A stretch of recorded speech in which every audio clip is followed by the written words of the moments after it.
અભિનેતા Tiku તલસાણિયાને heart attack આવ્યો। Heart attack આવતા તેઓને હોસ્પિટલમાં દાખલ કરવામાં આવ્યા। તલસાણિયા ખ્યાતનામ અભિનેતા છે। પ્રખ્યાત ટીવી અને બોલિવૂડ એક્ટર ટીકુ તલસાણિયાની તબિયત અચાનક બગડી હતી। તેમની હાલત નાજુક હોવાનું કહેવાઈ રહ્યું છે। મળતી વિગતો મુજબ અભિનેતાની તબિયત સારી ન હતી, જેને લઈ તેને હોસ્પિટલમાં દાખલ કરવામાં આવ્યા હતા અને પ્રાથમિક કારણ સામે આવી રહ્યું છે હાર્ટ એટેક। અભિનેતા ટીકુ તલસાણિયાને હાર્ટ એટેક આવ્યો। હાર્ટ એટેક આવતા તેઓને હોસ્પિટલમાં દાખલ કરવામાં આવ્યા। તલસાણિયા ખ્યાતનામ અભિનેતા છે।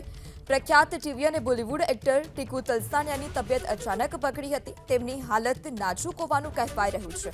મળતી વિગતો મુજબ અભિનેતાની તબિયત સારી ન હતી, જેને લઈ તેને હોસ્પિટલમાં દાખલ કરવામાં આવ્યા હતા અને પ્રાથમિક કારણ સામે આવી રહ્યું છે હાર્ટ એટેક। અભિનેતા ટીકુ તલસાણિયાને હાર્ટ એટેક આવ્યો।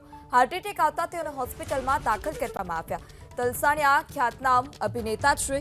પ્રખ્યાત ટીવી અને બોલિવૂડ એક્ટર ટીકુ તલસાણિયાની તબિયત અચાનક બગડી હતી। તેમની હાલત નાજુક હોવાનું કહેવાઈ રહ્યું છે। મળતી વિગતો મુજબ અભિનેતાની તબિયત સારી ન હતી, જેને લઈ તેને હોસ્પિટલમાં દાખલ કરવામાં આવ્યા હતા અને પ્રાથમિક કારણ સામે આવી રહ્યું છે હાર્ટ એટેક।